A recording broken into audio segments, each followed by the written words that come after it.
ગબ્બરભાઈ, એવો આપના પર આક્ષેપ લાગ્યો છે કે આપે ડીજે લાવ્યું, આપના પરિવારે વરઘોડો કાઢ્યું અને આપને 1 વર્ષ માટે સમાજમાંથી બહાર કરવામાં આવ્યો, શું કહેશો?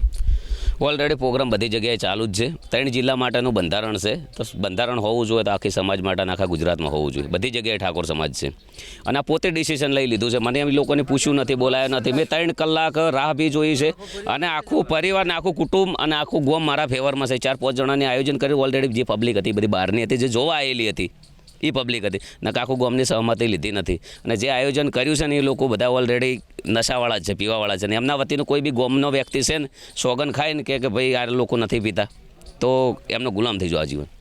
આગળનું પગલું શું રહેશે? હવે તમને 1 વર્ષ માટે સમાજ બહાર કર્યા છે અને અનફોલો કરવાની પણ વાત કરી છે કે જે ગબ્બર ઠાકોર, અર્જુન ઠાકોરને જે ફોલો કરતા હોય સોશિયલ મીડિયામાં એમને પણ અનફોલો કરવા જોઈએ. એ પોતપોતાનો જે અનફોલો કરે એમનો નિર્ણય છે. એમને ખબર હશે ગબ્બર ઠાકોર સાચો હશે તો નહીં કરે અને ગબ્બર ઠાકોર ખરાબ હશે તો કરી દેશે. એમને પોતાનો નિર્ણય છે અને આ લોકોને પોતાની ડિસિઝન લઈ લીધું છે કે અમારે શું કરવું શું ના કરવું એવી રીતે.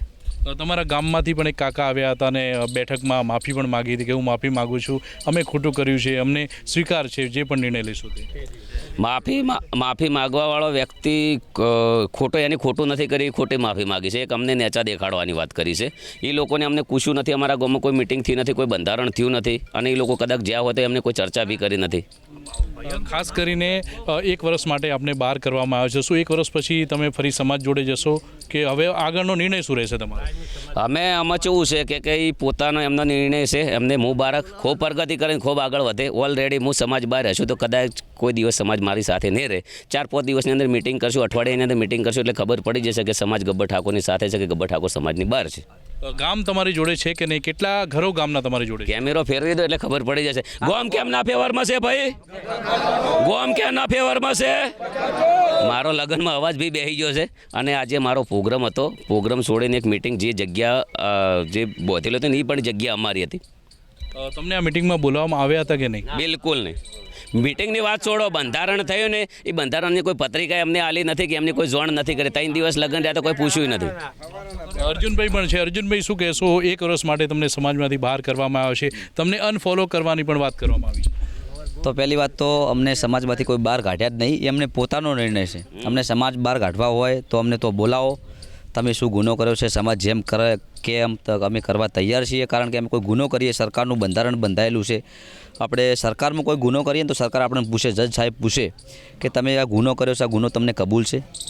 એ પણ પૂછવામાં સરકાર પૂછે તો આ તો સીધે પોતે જાતે ડિસિઝન લઈ લીધું કે ગબ્બર ઠાકોર, અર્જુન ઠાકોર સમાજની બહાર. અમને બોલાવો, અમને પૂછો કે તમે શું પેલું કર્યું છે. અને એ સત્તા જે અમને બંધારણ બાંધ્યું હતું એ બંધારણનું આપણે બંધારણ તોડ્યું જ નહીં.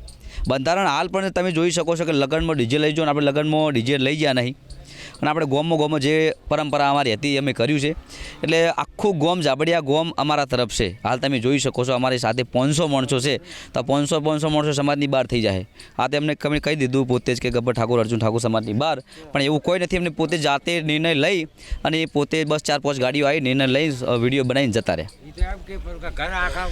મારો કહેવાનો મેસેજ એવો છે કે જે દીકરો છે એને પણ એના પપ્પાને એવું કીધું હતું કે કદાચ કોઈ ઝોનમાં નહીં આવે ને તો અમે 2 બાપ બેટો જઈશું.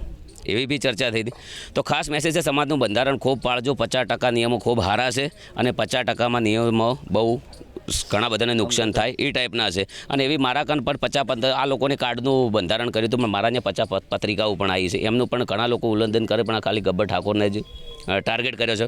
પણ ખૂબ ખૂબ અભિનંદન. અને ભાઈ ખાસ કરીને 2 હાથ જોડીને કહું છું કે એક જે આ બંધારણના કારણથી તમારા ભાઈઓમાં, તમારા કુટુંબમાં, તમારા ભાઈઓમાં કોઈ દાડો રાગ ના બગાડતા. એ લોકો કદીએ નહીં આવે. તમારા ભાઈઓમાં કાયમ ભેળું રહેવાનું છે. એ લોકો તમારા પહેલાં આવશે, પાડોશી પહેલો આવશે. એટલે મારી વેદનાને થોડું સમજજો.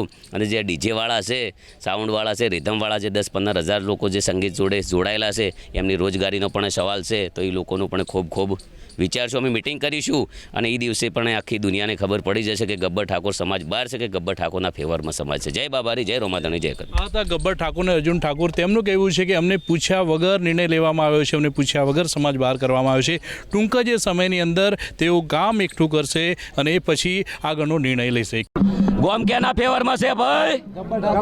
ઉતવાળો બોલજો, ગોમ કેના ફેવરમાં છે? આપણને કોઈને પૂછ્યું?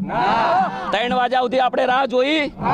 અમારો પ્રોગ્રામ હતો તો છતાં કેન્સલ કરીને અમે વાટ જોઈ, પણ અમને કોઈ બોલાયા નથી. અમારા ગામમાં કોઈ મિટિંગ પહેલાં થઈ નથી અને બંધારણનું અમને કોઈ કીધું નથી. ઓલરેડી અમે મિટિંગ કરવા ગયા હતા કે અમારે ભાઈ અમારા જે આયોજક હતા પણ એમનું કોઈ માન્યું નહોતું અને આ પોતે ડિસિઝન લઈ લીધું છે એમને. બરાબર, એક વખત કાયદો હોય તો કોર્ટ બી પૂછે છે કે ભાઈ આરોપીને તારો ગુનો તને કબૂલ છે? આ પૂછવામાં આવે છે. કદાચ અમના નિયમમાં સારું ફોસીની સજા નહીં ને કાં તો મારે મરવું પડો યાર.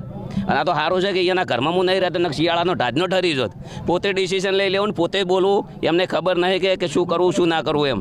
અને જે 4-5 જણા છે એ ગોમના છે, એ લોકોને ખાસ કરીને મને નેચું દેખાડવાની વાત કરી છે અને એ લોકોને આયોજન કર્યું છે. આખું ગોમ કેના ફેવરમાં છે ભાઈ? આજે અમે 3 વાગ્યા સુધી બેઠા છે. અમારા વડીલો, અમારા કાકા, અમારું કુટુંબ બધું. અમે પણ હવે જોરદાર મિટિંગ કરવાના છીએ. હું ખોટો હશું તો મારા ફેવરમાં કોઈ નહીં આવે. જે દિવસ મિટિંગ કરશું એ દિવસે ખબર પડી જશે કે ગબ્બર ઠાકોર સાચો વ્યક્તિ હશે તો એ દિવસે ખબર પડી જશે કે એમના ફેવરમાં જનતા કેટલી છે, સમાજ કેટલો છે.